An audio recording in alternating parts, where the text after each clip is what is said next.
Hello, this is Jean Marie Ward. With me today are Sharon Lee and Steve Miller, the best-selling authors of the Liaden Universe saga and much, much more. Welcome, Sharon and Steve. Hi there. Thank you. So glad to have you. At last count, the Liaden Universe encompassed 18 novels and 21 chapbooks. Did you ever think this fictional universe would grow so large when you sat down to write Agents of Change? Well, I think we started out, as soon as we had the first sentence in hand, we started off expecting it to go to 7 books.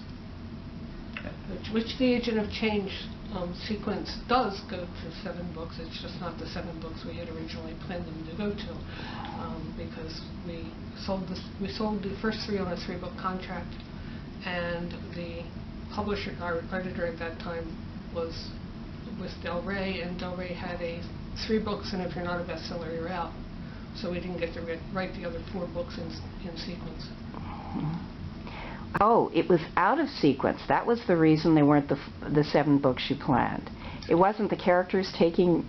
No, it wasn't the characters taking charge that time. It was because then the 7 books had to be a trilogy.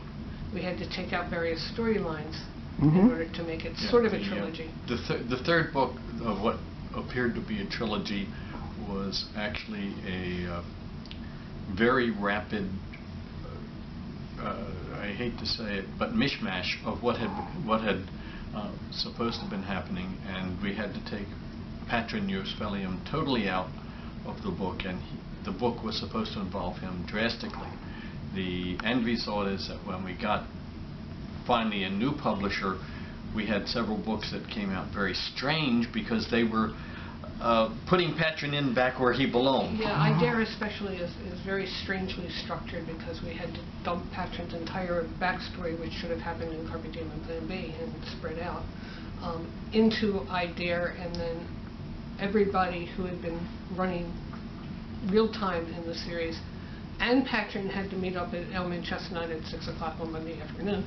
So it was kind of a challenge to put together. I understand that the internet played a big role in this series. How did you learn about its popularity on the internet? I mean, was this a surprise? We should actually date ourselves and the series a little bit. We started before The Wheel of Time and before the Game of Thrones. So we've been doing this for quite some time, and before the internet was big, we were actually on the bulletin board systems around the world, and that's how we got our support from the fans back when it was still Usenet and equivalent. Oh my goodness, we didn't have an internet. Genie and all of those. And what happened is that since I put together a bulletin board system, we were operating one of the 2 or 3 largest systems in the state of Maine at the time. I put it together, and we started getting strange emails, and I think Sharon might have gotten the first one, and that came in, "Are you the Sharon Lee?" And your immediate reaction is, "Oh my God, what have I done now?" And the Sharon Lee? Yes, the Sharon Lee who wrote Agent of Change and Conflict of Honors and Carpe Diem with Steve Miller. Well, yes, I can cop to that. Where's Plan B, which would have been the 4th book? And we were contacted by somebody in Argentina who said, "I love your books, and I want to put together a group on Vitonet," and there were several other interchanges that he was part of, that for your fans, can I? And he did. So all 3 of them? What? And it turned out that there were quite a few, and we ended up on the one of the questions on Rec Arts SF. Oh yeah, we made the FAQ. We made the FAQ on Rec Arts SF written for which there were about 15 or 20 questions that everybody was asking, and enough people were asking that we were part of the FAQ that you were supposed to read before you came in and asked your generic questions on in the network. So what happened was that people got connected and eventually started sharing books because our books were out of print. We had a book that came from New Zealand, went to Hawaii. From Hawaii, it went to Australia, and from Australia, it came back and eventually made it back to New Zealand after a librarian had rebound it. Because it was a mass market original, so it was falling apart, going through the mail, and all these people reading it. That is a wonderful story of literally hand selling the book. Yes. And our fans were very, very ardent, which was quite a surprise to us, because the editor who had let us go had said, well, I'm really, it amazes me that writers work so hard, but you know, you don't have a career here. Ooh. Famous rejection letters, that goes in it. That was by telephone. Oh. Even worse, yes, but it was a little difficult. And the reason that they had let us go, the official reason, was that we didn't have the numbers, which means nobody bought your book. Uh-huh. And it turned out that, yes, apparently a lot of people had read our books, whether they had lent them to friends or whatever. And they had started, when we got the internet, and publishers started to put up their little rudimentary web pages with questions and answers, Del Rey became inundated with questions about where are the rest of the Liaden books. And you could kind of go down the questions and see the first question, the editor, whoever was, poor woman who was trying to maintain this thing, was fairly patient, said, well, we love the books too, but they just didn't have the numbers. And then the second one, she was a little more testy. And the third one, she said, look, we're not going to republish these books just for a couple of hundred geeks on the internet. Oh. Anyway, okay, the second mistake, in hindsight. Yes. Yes. As a cat lover, I've got to ask, what prompted you to put so many cats into the series? Well, we read old science fiction.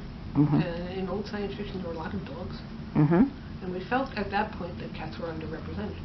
And we are also cat lovers, and cats are clearly alien intelligences that are trying to communicate at least their needs and your inadequacy to serve them. Yes. Um, So we thought we would write cats in, because it's the right what you know. And Yeah. It is sort of a right what you know, and actually my background says that cats are part of science fiction anyway. I knew Terry Carr, and Terry Carr, after all, had done at least one and I think several anthologies about cats in science fiction, and I've known quite a few other science fiction writers, and many of them, Roger Zelazny, for example, used to work in the basement of his house, and he had a false roof over that particular room, so if you went to visit Roger, you could hear the cats running over his head while he was writing. So, so many science fiction writers, and Anne McCaffrey used to share photographs of her cat, of one in Pumpkin, which was a Maine Coon cat, and she was so pleased to find out she was a fan of our writing, which we discovered through correspondence, and she said, "You've got Maine Coon cats, that's lovely, here's pictures of mine." And she sent us photographs of piles of our books that she was reading, which was nice, and her sitting with the cat next to these piles of books, which was very nice. But And Anne also brought cats in. I mean, Decision of Duno brought the aliens cats. And they are exercising mind control, let's face it. Communication is almost irrelevant. But, yeah, cat lover here too, obviously. Slightly different topic, though. What are the carousel books? The carousel books. The carousel books are Carousel Tides, Carousel Sun, and Carousel Seas, written by Sharon, and they happened because I had fallen in love with a rock at Old Orchard Beach, Maine. There's this huge rock called Guggen Rock, and it's an historic rock. There was an Indian battle, an Indian versus settler battle at this rock, and it was decided by the tide coming in. Oh. So I took Steve down. I said, we need to write a book about this rock. And Steve was not in love with the rock. Oh, no. He did not, the rock did not speak to him. And I am also a fan of carousels. I belong to the National Carousel Association. And I am also a fan of beat-up old resort towns. And so Carousel Tides and the 3 carousel books take place in Archer's Beach, Maine, which is a very slight off of Old Orchard Beach, and it is a place where the normal and the weird interface, and the focus of all of this is Kate, who keeps the carousel. Sure. We're in Maryland for Balticon, and you both started here and met here in Maryland, but now you live up in New England. Do you ever miss the Mid-Atlantic? Sometimes I miss the museums and the shopping opportunities, but I don't miss the weather at all.